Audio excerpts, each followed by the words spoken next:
আমি সরকারের সঙ্গে সংঘাতে যাচ্ছি না, আমি একবারও এই কথাটা বলছি না যে সরকার কাউকে দেয়নি, কেউ পায়নি টাকাটা, কিংবা আমি এটাও বলছি না যে সরকারের নিশ্চয়ই এখানে কোনো একটা অসৎ উদ্দেশ্য রয়েছে সেই কারণে টাকাটা দিচ্ছে না। কিন্তু এইটা একটা পলিটিক্যাল ফাইটই নয়, এটা একটা অন্য বিষয়ের লড়াই হয়ে যাচ্ছে। একে দেখুন, এ তো পেয়েছে বনাম এ পায়নি, তাতে কি হয়েছে, এর লড়াইতে এটাকে পরিণত করবেন না।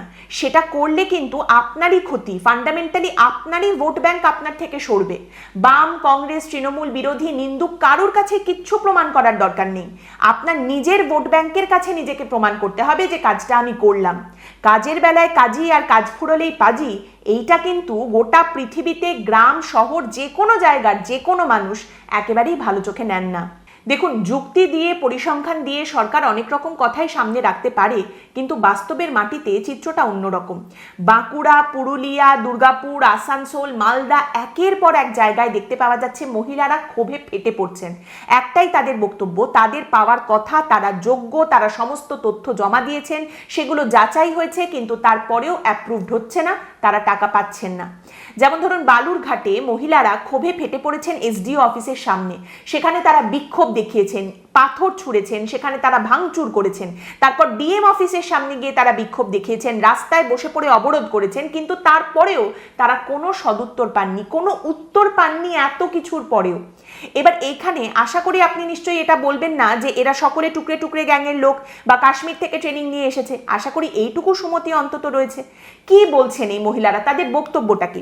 যেমন ধরুন, আসানসোলের একজন বাসিন্দা, তিনি বলছেন যে আমরা টাকাটা পাচ্ছি না। কেন পাচ্ছি না? আমাদের বাড়িতে গিয়ে আশাকর্মীরা ভেরিফিকেশন করে এসেছেন, তথ্য সমস্ত কিছু নিয়ে এসেছেন, এখানে এখন অফিসে এসে দেখছি অ্যাপ্রুভড দেখাচ্ছে, অথচ পোর্টালে এখনো দেখাচ্ছে ভেরিফিকেশন চলছে 3টে ঘর নিয়ে, অথচ আমাদের তো 3টে ঘরই নেই।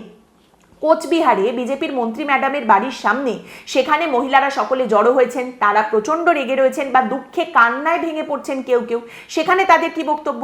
একজন মহিলা, তিনি বলছেন যে 4 মাস ধরে অনলাইন অফলাইন চলছে, অন্তত 16 থেকে 17 বার এসডিও অফিসে এসেছি, এইভাবে হেনস্থা করা হচ্ছে, হয়রানি করা হচ্ছে। কি হচ্ছে? অ্যাপ্রুভড হয়েছে না হয়েছে বোঝা যায়নি, এখনো পর্যন্ত বলা হচ্ছে এনকোয়ারি চলছে। তাহলে টাকাটা কবে পাবো? কেন এটা হচ্ছে? 16-17 বার এসডিও অফিসে আসতে হয়েছে, আপনি ভাবুন।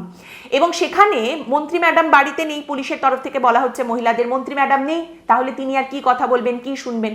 এটা শুনে স্থানীয় বাসিন্দারা প্রশ্ন করছেন, মন্ত্রী ম্যাডাম তো বাড়িতে নেই, তার কি ফোনও নেই?